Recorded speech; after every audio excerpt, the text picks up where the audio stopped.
नमस्कार मित्रांनो, एक आज असा व्हिडिओ घेऊन तुमच्यासाठी येत आहे की जो आपल्या नसा खूप महत्त्वाच्या आहेत, या नसा दबलेल्या आहेत आणि या दबलेल्या नसा मोकळ्या कशा करायच्या या संदर्भात बऱ्याच लोकांनी कमेंट करून सुद्धा यापूर्वी सुद्धा मी व्हिडिओ केला होता की त्याच्यावरून आम्हाला खूप मोठा फायदा झाला आहे, याचा लोकांपर्यंत अधिकाधिक पोहोचावं यासाठी त्यांनी कमेंट्स करून सांगितलं आपल्याला. तर त्या पद्धतीनं आपण शरीरातल्या ज्या नसा आहेत त्या नसा मोकळ्या कशा करायच्या, आता प्रामुख्यानं मणक्याच्या नसा असतील, कमरेच्या गुडघ्या नसा असतील, स्नायूच्या सगळ्या नसा असतील, या सर्व नसा किंवा पाठीवरती ज्या नसा असतात, मानेच्या नसा असतात, या सर्व काय कुठेतरी दबलेले असते आणि दबल्यामुळं त्याचा इतका त्रास आपल्याला सहन करावा लागतो. तर या त्रासातून आपल्याला मुक्ती जर व्हायची असेल तर आम्ही काय करावं असा बराच व्हिडिओ लोकांमध्ये कमेंट्स करून सांगितलं आहे. तर त्याच्यावर व्हिडिओ आम्हाला पाठवा असं लोकांनी सांगितलं.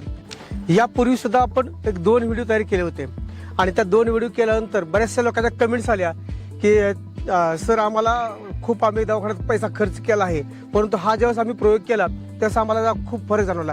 त्याचे जे 2 व्हिडिओ होते ते 2 व्हिडिओ जवळजवळ 6.5 लाखापर्यंत गेला, 3-3.5 लाखापर्यंत गेलेला आहे. बऱ्याच लोकांनी मला असं म्हणायचा उद्देश नाही की तुम्हाला दवाखान्यात जाऊ नका असं म्हणत नाही, परंतु जर आपल्याला थोडक्यामध्ये घरातल्या घरात जर उपचार होत असेल तर आपल्याला हा प्रयोग करायला आपल्याला काहीच हरकत नाही विना खर्चाचा. तर मित्रांनो, त्यासाठी आपल्याला काय करावं लागेल हे तुम्हाला मी सांगतोय की प्रामुख्यानं जर आपल्या नसाचा सेंटर केंद्रबिंदू कुठं असतो तर पायाच्या तळव्यामध्ये असतो.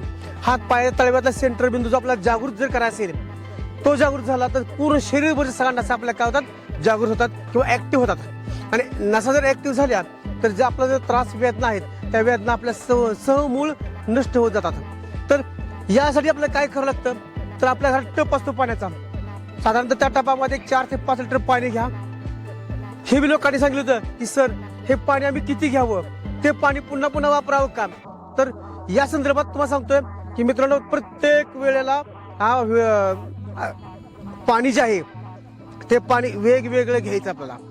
साधारणतः 5 लिटर पाणी घ्या, जेणेकरून घोट्यापर्यंत आपलं पाय बुडतील त्या पाण्यामध्ये, टपामध्ये.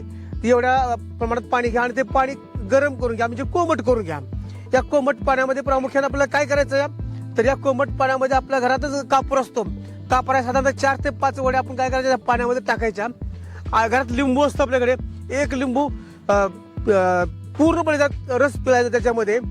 आणि जर काय कापूर आपल्याकडे उपलब्ध नसेल, भीमसेन कापूर असेल तर सगळ्यात चांगलीच गोष्ट. त्या पाण्यामध्ये भीमसेन कापूर टाकायचं चालतोय. आणि आपल्या घरात मीठ हे उपलब्ध असतं, मोठं मीठ असतं आपल्याकडे, तर ते मोठं मीठ एक खोंगाभर असतं त्यामध्ये टपामध्ये टाकायचं. हे सगळं मिश्रण एकजीव करायचं, हलवायचं आणि त्या कोमट पाण्यामध्ये काय करायचं, आपण खुर्चीवरती बसायचं आणि पाय आत सोडायचे. आत पाय सोडल्यानंतर साधारणतः एक अर्धा तास आपल्याला ते पाय त्यातून बाहेर काढायचेच नाहीत, म्हणजे पूर्ण नसा ऍक्टिव्हेट होईपर्यंत आपण उठायचं नाही. हा प्रयोग कधी करायचा तर हा प्रयोग नेहमी संध्याकाळी झोपतानाच करायचा, इतर वेळेस प्रयोग करायचा नाहीये. ज्यावेळेस आपण संध्याकाळी झोपतोय त्या झोपण्याच्या वेळामध्ये आपलं कुठं हालचाल करत नाही, पण काहीच नाही, तर अशा वेळेला काय करायचं की तो अर्धा तास त्या पाण्यामध्ये पाय बुडून आपण बसायचं. असं जर आपण 4 ते 5 दिवस जर केलं तर तुमच्या गुडघ्याच्या नसा ज्या असतात त्या नसा ऍक्टिव्ह होतील, त्यामुळे गुडघेदुखी तुमची कमी होईल. कमरेच्या नसा ऍक्टिव्ह होतील, ते कमरेदुखी तुमची कंबरदुखी कमी होईल. किंवा फ्रोजन शोल्डरचा जो त्रास तुम्हाला होतो, या खंड्याचा त्रास जो होतो तो त्रास तुमचा काय होईल, पूर्णपणे नष्ट होऊन जाईल. मित्रांनो, हा प्रयोग करून बघायला काय हरकत नाही, ह्याला कुठलाही पैसा लागत नाही, काही नाही. हा प्रयोग करा, अनुभव घ्या आणि मला कमेंट करून सांगा की आम्हाला याचा फायदा झाला आहे किंवा नाही. आणि ज्यावेळेस आपल्याला अनुभव चांगला येतो त्यावेळेस व्हिडिओ शेअर करायला विसरू नका. धन्यवाद. व्हिडिओ आवडला असेल तर नक्कीच लाईक करा, शेअर करा, चॅनलला सबस्क्राईब करा. धन्यवाद.